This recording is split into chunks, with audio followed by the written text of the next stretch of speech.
During times of emergency, you can either choose to be proactive or reactive.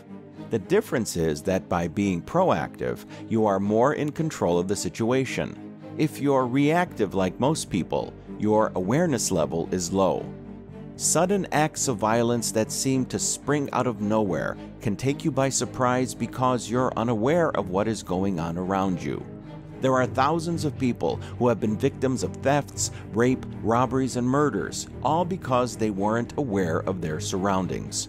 All preppers should remember this mantra. If you're not looking for it, you won't see it coming. Look out for things that seem off.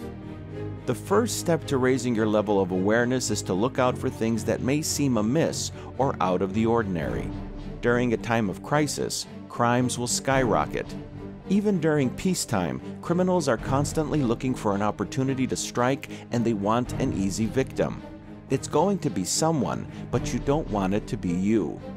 If you notice the same guy walking by the street outside your house several times, and you've never seen him before, do alert law enforcement.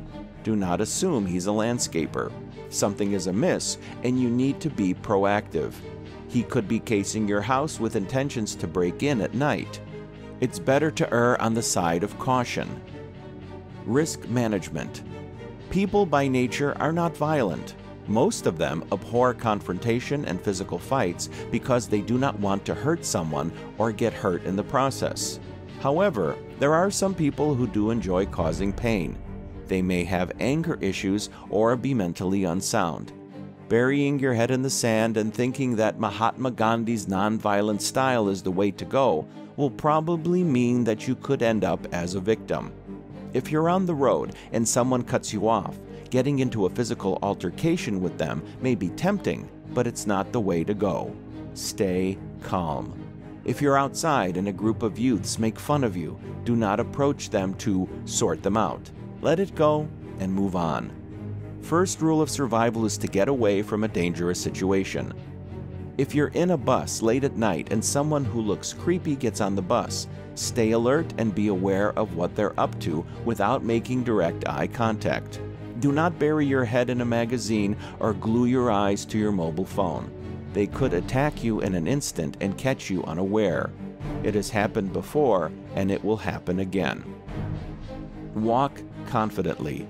Just making yourself look confident and like someone that is not to be messed with is enough to put off most criminals. The man who walks upright and scans his surroundings confidently gives off the air that he can handle himself.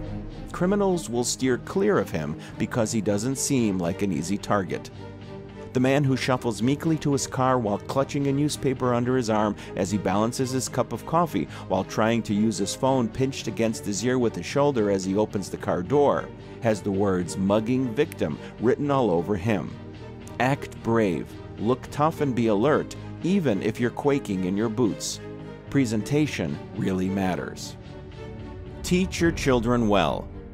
Teach your children not to trust strangers. If someone calls the house pretending to do a survey and the kid answers the phone, they shouldn't disclose if there's no one at home, or mention that their mother is busy doing the dishes at the moment and there is no other adult around. It could be someone planning to rob the house. The people that your kids meet on the internet can pose serious threats too. Be very aware of whom they're chatting with online. Don't be too trusting. Last but not least, never be too trusting. No good deed goes unpunished. The guy having car problems by the road may have accomplices who carjack you the moment you step out to offer assistance.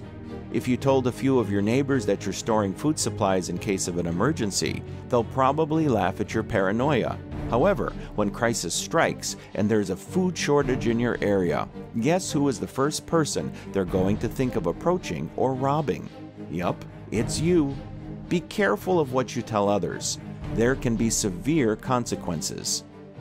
To wrap it all up, just know that during a crisis, you need to be extra vigilant and aware of what's going on around you.